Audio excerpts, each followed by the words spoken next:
I'm so excited to introduce the future governor of Ohio, Mr. Vivek Ramaswamy. And what a great start of the campaign. You have new records, $10 million plus you raised already. I think it's the biggest ever. So we're doing well. We're doing well, for sure. I'm excited about what's ahead, too. But we can talk about the substance, but the campaign is certainly off to about the best possible start we could imagine. yeah, amazing. And we expect nothing less. You're a scholar and a gentleman. Thank you. Nothing less.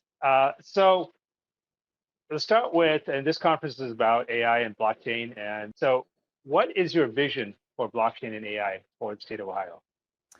Look, my vision is I want Ohio to be leading in the sectors of the future. And that means that we have to embrace the future rather than to resist it. So my vision is embracing almost a spirit, an attitude of ambition that in Ohio's case actually characterizes our state for most of our national history. I think this is America's story, but in particular, it is also Ohio's story. We were the state that led the first industrial revolution. Even in the 1950s, 6 of the top 15 wealthiest cities were in the United States of America were in the state of Ohio that led in the production of glass, rubber, steel, computing power, at times when these were leading edge sectors on the back of that industrial revolution. So for Ohio, we have this heritage of leading the way in aviation, the state of Neil Armstrong becoming the first man in human history to walk on the moon. He was born, raised, living in Ohio as he did it. John Glenn, same thing, the first American to go into orbit around the Earth, born and raised, living in Ohio. The Wright brothers, born and raised in Ohio as well. So I share all this not to give an extensive history lesson on the history of Ohio, but more to talk about the way in which leadership in those sectors of the future has, at least for most of our history, been part of the heritage of the state. Now, I believe we are entering, if not already in the midst of a second industrial revolution. I think AI is going to play an integral role in really reshaping our economy. And if we apply the appropriate principles, let's say, that can be definitively for the better, I want Ohio to lead the way yet again. If it was Silicon Valley for the last 10 years, it's going to be the Ohio River Valley for the next 10 years.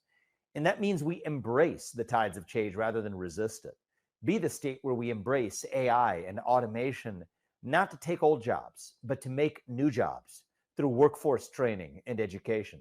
To embrace blockchain as a manner of bringing transparency to government, even in the way that public and state and local expenditures are really spending the tax dollars of everyday residents of our state.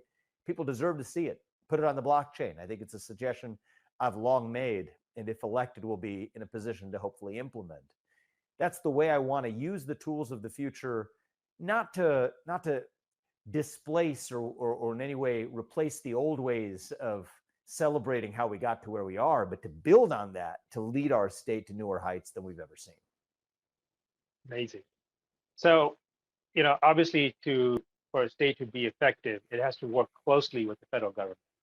And the federal government, the FHFA, just passed a new policy, which I thought was amazing, which is that you can now use your Bitcoin assets as qualifying assets for home mortgages.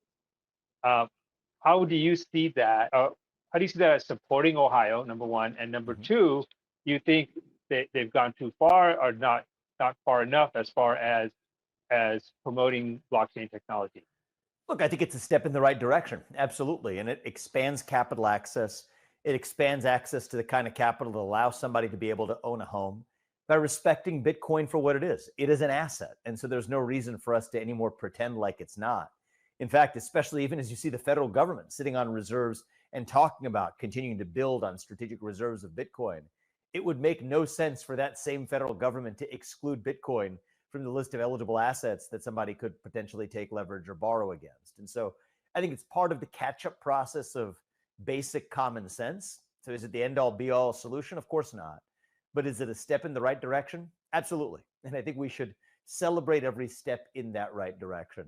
I certainly do want Ohio to be the leading pro-Bitcoin state in the country, just in terms of basic policies that allow Americans to be able to have the full arsenal of economic opportunity available to them.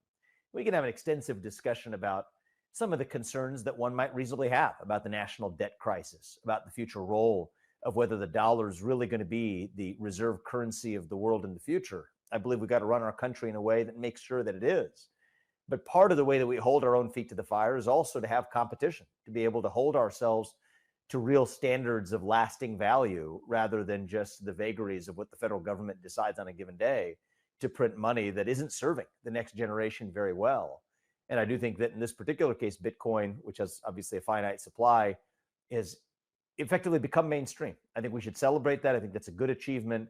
And the fact that the law and the regulations are catching up to recognizing that is, strictly speaking, a step in the positive direction. Great, great answer. So, and also another thing that federal government has passed recently is, well, at least it's passed the Senate. It's a Genius Act about stablecoin. It's expected to become law. So, how do you see that as impacting Ohio and, in particular, the community banks in Ohio? Yeah, look, so I obviously I'm familiar with a lot of the debate and dialogue around this. I haven't specifically cover to cover read that particular statute, at least as enacted, and it could, as you properly noted, undergo more changes before it becomes law. So I'll take a look at the final statute once it's actually delivered. But again, I think we as a country and Ohio as a state at the heart of our nation, not living in the shadow of Florida or Texas, but leading the country, that's where I want to lead Ohio, has to be the place where we embrace economic opportunity in every form. Think about stable coins and the role they're playing in sort of the global financial market. Let's be honest about what that's doing. It is marketing, in many cases, the US dollar to the rest of the world, which I think is fantastic. You want dollar-pegged stable coins because that's something that enhances demand for the US dollar at a moment when our national debt crisis is continuing to creep up. Interest costs on borrowing are now exceeding the total military budget on an annual basis. Should we do everything we can to bring down that cost of borrowing, that cost of interest? Absolutely. So these are common sense reforms of what you usually expect. Private sector innovation proceeds first, and often it takes the government some lag time to be able to catch up. But the good news is in this domain, certainly of blockchain, think about stable coins, think about the future of Bitcoin. I think we do have an administration at the federal level in the Trump administration that's bringing a common sense, rational policy lens that I think we need to carry forward in the way that we as states also embrace common sense, future-oriented, forward-looking, positive progressive, right? Not the old political valence of progressive, but pro-progress policies that actually embrace the power of the future rather than resisting it. Amazing. Okay. So I also co-founded an AI association that promotes innovation and openness and decentralization of AI.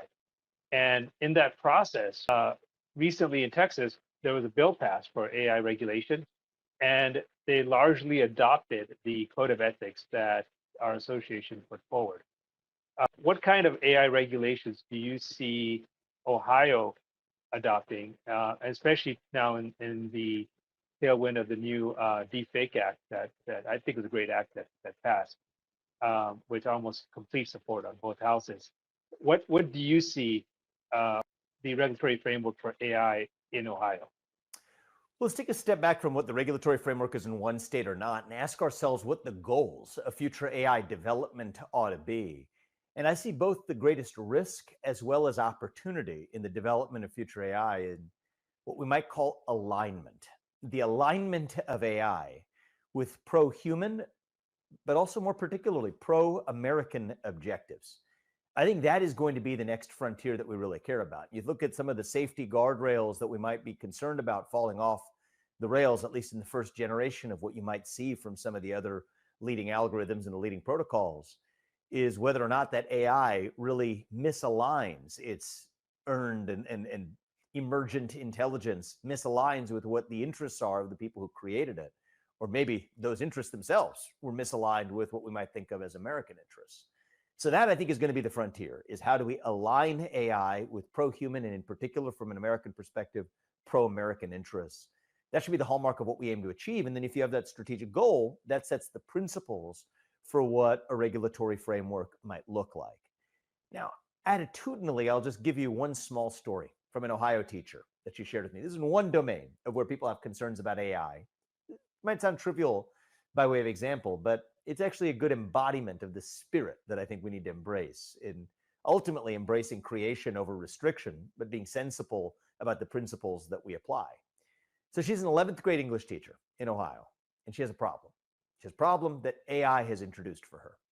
That problem is that she can't tell the difference between which students are using AI to write their essay versus which ones are just writing it the way that they're supposed to on their own terms with their own critical thinking. She can't tell the difference. So she tried an innovative solution. And I think it was interesting. Rather than just throwing her hands up in the air saying that we need to ban the use of AI or find more ways of restricting students from being able to access it, which wouldn't be reasonable anyway. What she did was something different. She sent the students home and she said, we're going to give you a different assignment tonight. You're going to go home tonight and train your chatbot to write the best possible essay you can in favor of Proposition X. Then they came into school the next day with that essay. And she said, okay, now phones, computers away. Take out your pen and paper, and you're going to write the best rebuttal that you can to your AI-generated essay. And then she sent them home that night and said, now have your chatbot respond to the argument that you wrote and made in the classroom. And to me, it's one small story, but you ask a bigger picture question about AI regulation. To me, that's the spirit that we ought to be adopting, is one that embraces the toolkit of the future to achieve the kinds of things that we would have never been able to achieve in the past, rather than sacrificing the actual past accomplishments themselves. That's the framework that I would bring to the leadership of our state in Ohio, but hopefully in a manner and with the spirit that sets an example for the rest of the country. Because I do think we live in a moment right now where, certainly in the last few years, right, in the last 4 years, last 5 years in the country, certainly in the Biden years, but frankly, for the last number of decades in the country, we've seen the loss of ambition, a culture that increasingly attenuates ambition and celebrates victimhood over success or excellence. And I think we got to get over that culture of restrictionism, that culture of victimhood, that culture of being defeatism, declinism as a mentality. I want to find our way out of that. And I do think that AI is not going to be some kind of panacea, but our attitudes towards AI ought to at least awaken possibilities that allow us to find our way out of productivity decline, of a decline in self-confidence, of a decline even in the veneration of growth and success. I do think that we enter this new industrial revolution with opportunities to turn around even those cultural attitudes as much as we are turning around the underlying economy that comes with it. Amazing. I love the example of school teacher, and that is a definition of decentralization innovation. Yeah, exactly. And by the way, one thing I will say on education, just as it relates to AI, is one of the things we will be doing in Ohio is we're going to be a state that focuses on elevating the educational achievement standards for our kids. Right now, the average student in China is a full 4 years ahead of the average student here. That's unacceptable. The future of the United States, especially in an AI era, can't end up in a place where our students are 4 years behind China and 5 years behind Singapore. We're going to turn that around, yes, in math, reading, writing, but also physical education, civic education, financial literacy. And one of the areas that I've distinctively added to our policy agenda here is also AI literacy, starting at a young age. Not hiding from it, but embracing the possibility to really compete with the best of the students around the world, rather than to be victimized by competition. That's what I want for the state of Ohio. Amazing. So this question is a housing question. And so, the inflation that we saw the last administration has made housing unaffordable to so many, especially for minorities and African-American communities. And sadly, if you look at the national data, African-Americans are twice or half as likely to be approved than white borrowers. So what can Ohio do to improve this housing access? Look, I want to improve housing access and affordability for everybody, regardless of their skin color, black, white, brown, and everything in between, because housing has become unaffordable in this country and in our region as well. And thankfully, we're doing better in Ohio than places like New York. And to our friends who might want to consider departing New York City, if you're looking for affordable housing, Ohio is a great place to come. But we want to keep it that way and also make sure that the supply of housing keeps up pace with the demand that we hope to bring into the state as we lead that economic revival. Simple way to do it, just to start with, is increase the supply of housing by ending the restrictions on the construction of new housing, land use restrictions, a lot of the red tape. I remind our colleagues in this state, we're a red state, not a state of red tape, and we should act like it accordingly. Common sense reforms as well. Think about property taxes. I don't want home builders to have to pay property taxes before they sell their homes, not because we're trying to reward home builders as an economic class, but because I want to bring down the barriers for people who are thinking about building new homes from actually stepping up and doing it. So all the way from land use restrictions to other tax incentives, but really just rolling back the application of property taxes to unsold inventory. These are common sense solutions that will increase the supply. It's the law of supply and demand. If you increase supply, price comes down, increases affordability for young people and older Ohioans alike. Bring down the property tax burden overall. Stop a system where you're able to have, right now in our state, one of the issues is a bureaucrat can elevate what they say your property is worth, even though you don't have a market transaction to validate it or liquidity from the market transaction to be able to pay those increased property taxes. So these are what I think of as common sense reforms. It's not about left versus right. It's about up versus down. And we're choosing up for the state of Ohio. We're choosing common sense for Ohio. And I believe those are the ingredients to bring in skilled labor that stays in our state rather than to leave our state by having more affordable housing through new home construction, and to be able to lead, as we did in that first industrial revolution, to do the same, not just for Ohio, but for Ohio, and through that setting an example for the other 49 states in our country.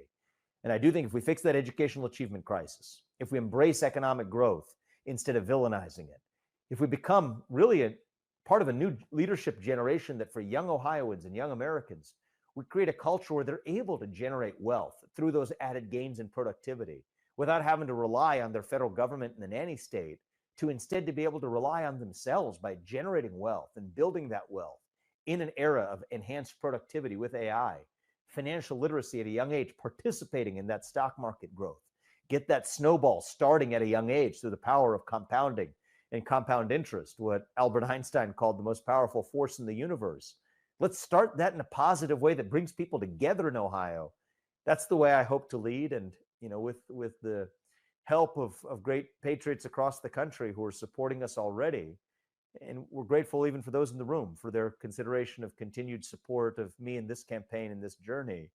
It's vivekforohio.com. And if you're willing to support, we're grateful for that, because it allows me to not only lead the conservative movement in our state, but much more importantly, to unite all of our state and to set an example for the rest of the country of what's really possible in delivering that American dream to our kids and to their generation. That's why I'm in this, and I want to thank you guys for having me. It's been a great opportunity. Thank you. And I think everybody in this audience really appreciated your answers on housing, really forward-looking, very positive, and also your answers on blockchain and AI regulation. Amazing. And once again, what's the website again? It's vivekforohio.com, and it helps us immensely in setting a positive signal to have as many supporters as we can. And those of you in the audience, we're appreciative. Amazing. Thank you so much. Thank you.